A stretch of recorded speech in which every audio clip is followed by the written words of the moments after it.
Welcome back to the channel. I'm your host D-Base, and that's talent on loan from Kolob. Today we're diving into a topic that's bound to stir up some discussion: the top 10 worst Mormon books of all time. These awful publications have been criticized for their content, influence, and the way they've been interpreted within Mormon culture. Whether you're a longtime member or just curious about LDS literature, this list is sure to provide some shocking insights. I'm going to omit the standard works as potential candidates for this episode, so let's count down this list together, and I'll even give you a couple of quotes from each of these abysmal reads. Let's get started.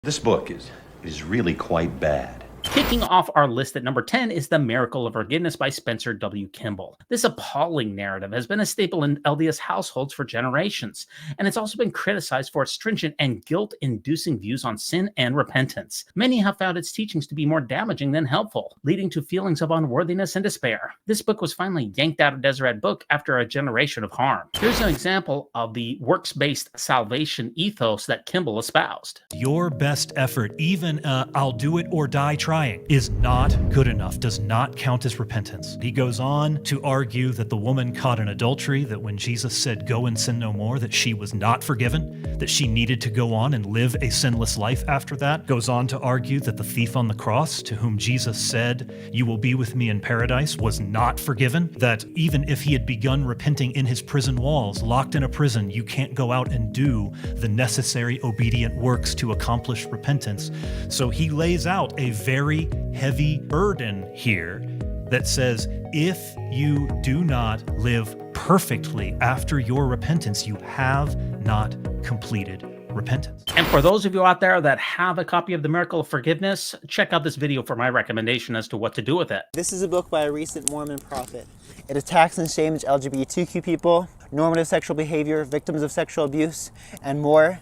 And I almost read quotes from it for this video, but I honestly don't think that it would pass community guidelines if I did. I've got a different idea for this book. Now, some may find this to be inappropriate or too angry or non-constructive. There's definitely a place for careful and constructive voices, but honestly, I made this channel so I could have a voice where I could say exactly how I think and feel and provide value to people who are in legitimate pain. I am angry about hate speech towards vulnerable people, and I have no interest in censoring free speech, but to anyone who has struggled or is currently struggling from the toxicity dripping from these pages, this is what I'm going to do with my personal copy of a book that gets valuable, beautiful, and worthy people to hate themselves.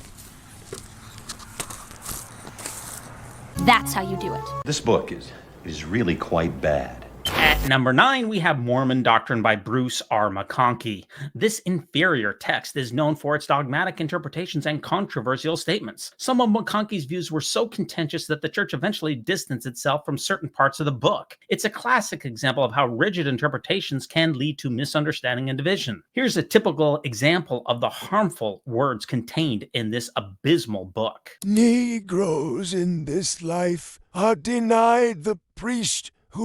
Under no circumstances can they hold this delegation of authority from the Almighty. The gospel message of salvation is not carried affirmatively to them. Negroes are not equal with other races where the receipt of certain spiritual blessings are concerned, particularly the priesthood and the temple blessings that flow therefrom. This inequality is not of man's origin.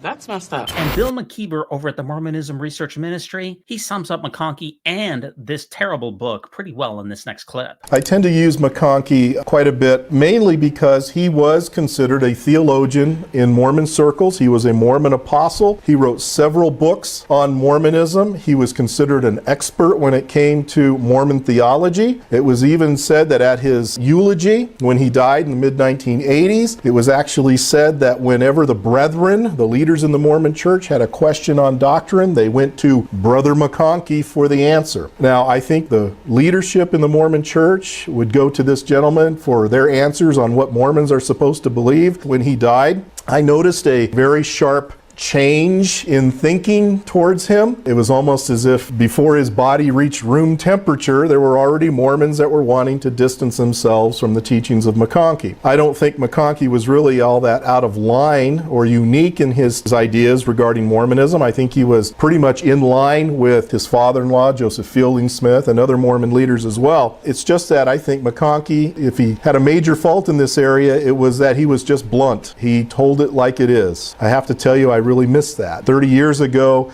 the Mormon leadership was much different in how they handled their uniqueness than they are now. They try very hard now to appease evangelicals and try to sound like one of the boys.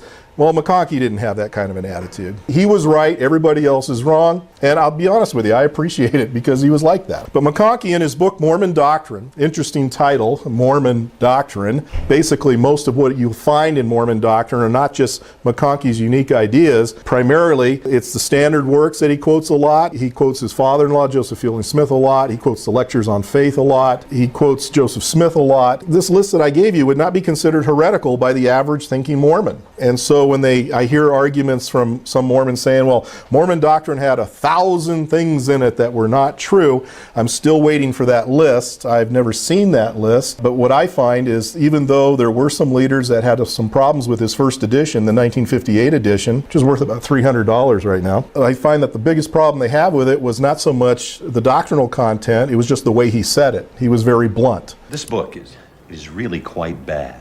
Coming in at number 8 is Doctrines of Salvation by Joseph Fielding Smith. This horrendous 3-volume set contains rigid and sometimes extremist doctrinal positions that have sparked much debate. Smith's uncompromising stance on various issues has left a lasting impact on the church, and not always for the better. Fielding Smith was a Bible literalist who rejected evolution and science. Unfortunately for him, evolution by natural selection is established science, and there are mountains of evidence to confirm this well-established theory. Again, I repeat, no man can consistently accept the doctrine of the evolutionist and also believe in the divine mission of our Redeemer. The two thoughts are in absolute conflict. You cannot harmonize them and serve both masters. If evolution is true, the church is false. If life began on the earth as advocated by Darwin, Huxley, Haeckel, who has been caught open-handed perpetrating a fraud, and others of this school, whether by chance or by some design in hand, then the doctrines of the church are false. Then there was no Garden of Eden, no Adam and Eve, and no fall. If there was no fall, if death did not come into the world, as the scriptures declared that it did, and to be consistent, if you are an evolutionist, this view you must assume, then there was no need for a redemption. And Jesus Christ is not the Son of God, and he did not die for the transgression of Adam, nor for the sins of the world. Then there has been no resurrection from the dead. Consistently, logically, there is no other view, no alternative that can be taken. Doctrines of Salvation also espoused racist and homophobic rhetoric. Mormon prophet Joseph Fielding Smith explained his prejudiced view that during the war in heaven between Christ and Satan, all people chose one side or another before being born on earth. The rewards they receive on earth after they are born are a reflection of their actions during the war in heaven. He said, there were no neutrals in the war in heaven. All took sides, either with Christ or with Satan. Every man had his agency there, and men receive rewards here based upon their actions there, just as they will receive rewards hereafter for deeds done in the body. The Negro evidently is receiving the reward he merits. Why wouldn't a prophet of God know better than to make this statement? What the heck? This book is really quite bad. Number 7 on our list is the Journal of Discourses. This 26-volume collection of sermons by early LDS leaders includes some of the most controversial teachings in Mormon history. While it offers a glimpse into the church's formative years, it also contains numerous outdated and problematic views that have been a source of embarrassment for the modern church. The amount of crazy and bizarre beliefs espoused in this journal will blow your fetching mind. True, there is a curse upon the woman that is not upon the man, namely, that her whole affection shall be towards her husband. And what is the next? He shall rule over you. But how is it now? Your desire is to your husband, but you strive to rule over him, whereas the man should rule over you. That's enough. This book is really quite bad. At number 6, we have To Young Men Only by Boyd K. Packer. This harmful pamphlet has been criticized for its blunt and insensitive approach to topics like masturbation and homosexuality. Many young men have found its counsel more shaming than supportive, leading to feelings of guilt and confusion. In this video, Kulch makes a parody of Packer's ridiculous and harmful ideologies. When this power begins to form, it might be likened to having a little factory in your body, one designed to produce that substance that can generate life. This little factory moves quietly into operation as a normal and expected pattern of growth and begins to produce that life-giving substance. It will do so perhaps as long as you live. It works very slowly. That is the way it should be. For the most part, unless you tamper with it, you will hardly be aware that it is working at all. As you move closer to manhood, this little factory will sometimes produce an oversupply of this substance. The Lord has provided a way for that to be released. It will happen without any help, nor without any resistance from you. Perhaps one night you will have a dream, and in the course of it, the release valve that controls that little factory will open and release all that is excess. The factory and the automatic release valve works on its own schedule. The Lord intended it to be that way. It is to regulate itself. This will not happen very often. You may go a long period of time, and there will be no need for this to occur. When it does, you should not feel guilty. It is the nature of young manhood and is part of becoming a man. There is, however, something you should not do. Sometimes a young man does not understand. Perhaps he is encouraged by unwise or unworthy companions to tamper with that factory. He might fondle himself and open that release valve. This you should not do. For if you do, that little factory will speed up, and you will be tempted to tamper with it again and again. You can quickly be subjected to a habit, one that is not worthy, one that will leave you feeling depressed and guilty. Resist that temptation. Do not be guilty of tampering or playing with this sacred power of creation. Quit playing with your dinghy. Keep it in reserve for the time that it can be righteously employed. And here's one last example from this pamphlet where Boyd makes a joke about punching gay missionaries. While touring a mission on one occasion, a missionary said he had something to confess. I was very worried because he just could not get himself to tell me what he had done. After patient encouragement, he finally blurted out, "I hit my companion." "Oh, is that all?" I said in great relief. "But I floored him," he said. After a little more research into what had happened, my response was, "Well, thanks. Somebody had to do it, and it wouldn't..." And it wouldn't be well for a general authority to solve a problem in that way. Now, I'm not recommending that course to you, my young friends, but I'm not omitting it. You must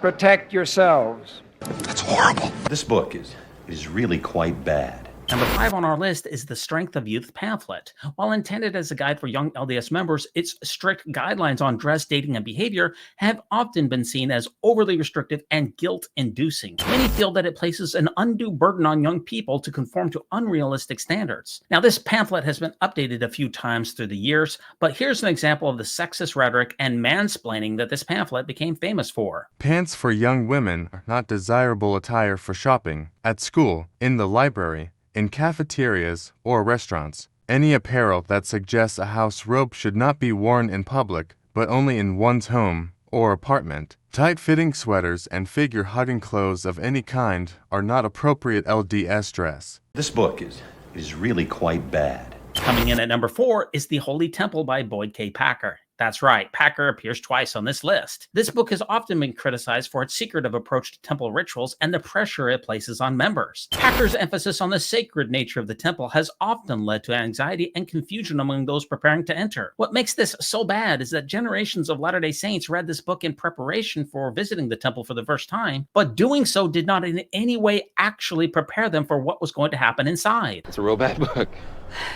This book is really quite bad. Number 3 on our list is The Way to Perfection by Joseph Fielding Smith. That's right, Fielding Smith comes up twice on our list as well. This problematic tome has been a source of considerable controversy, particularly regarding his views on race and the priesthood ban. Smith's writings have significantly contributed to the perpetuation of harmful racial doctrines within the church. His unsupported assertions, which include justifications for exclusion of black members from holding the priesthood and entering the temple, have not only been deeply offensive, but have also perpetuated racial prejudices. This book's outdated and divisive rhetoric continues to impact discussions on race within the LDS community today. Answers to Gospel Questions by Joseph Fielding Smith, Volume 4, Chapter 32. The Latter-day Saints, so commonly called Mormons, have no animosity towards the Negro.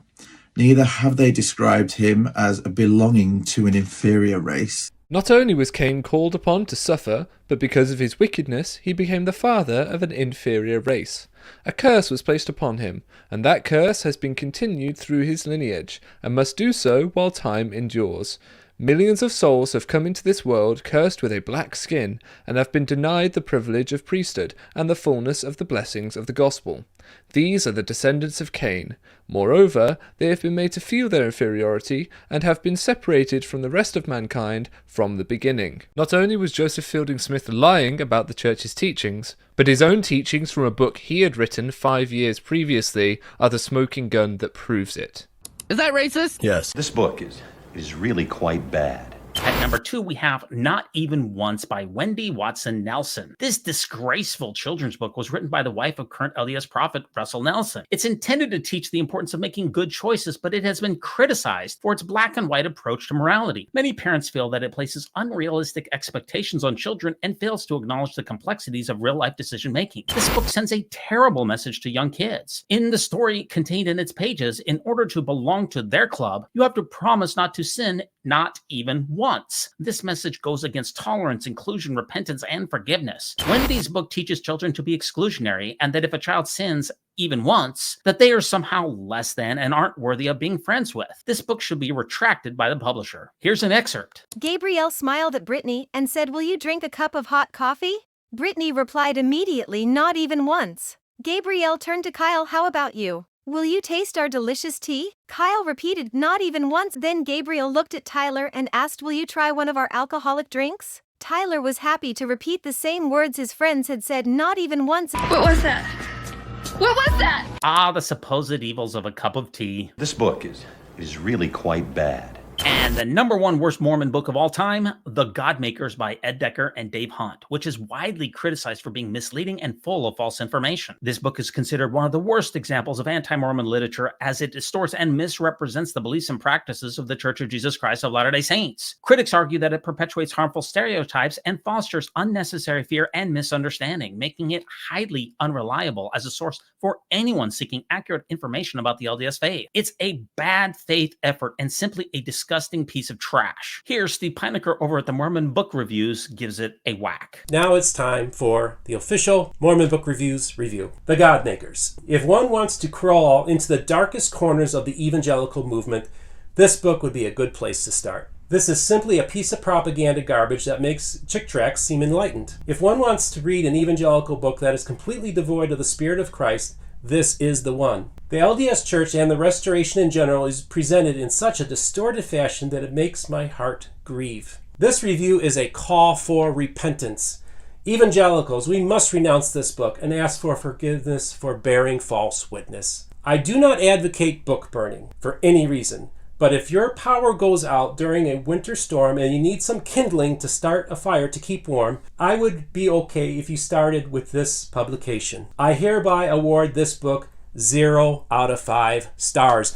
That's bad. It's really bad. And there you have it, folks, the top 10 worst Mormon books of all time. These books have sparked debate, controversy, and even harm within the LDS community. Let me know what you think about my list. Was it in the correct order, or did I leave a book off? Let me know.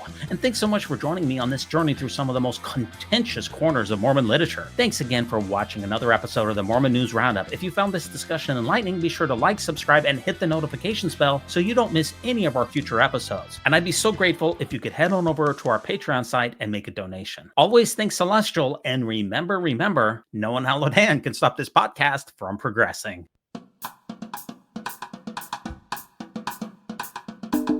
When it comes to nicknames of the church, such as LDS Church, the Mormon Church, to remove the Lord's name from the Lord's church is a major victory for Satan. Satan.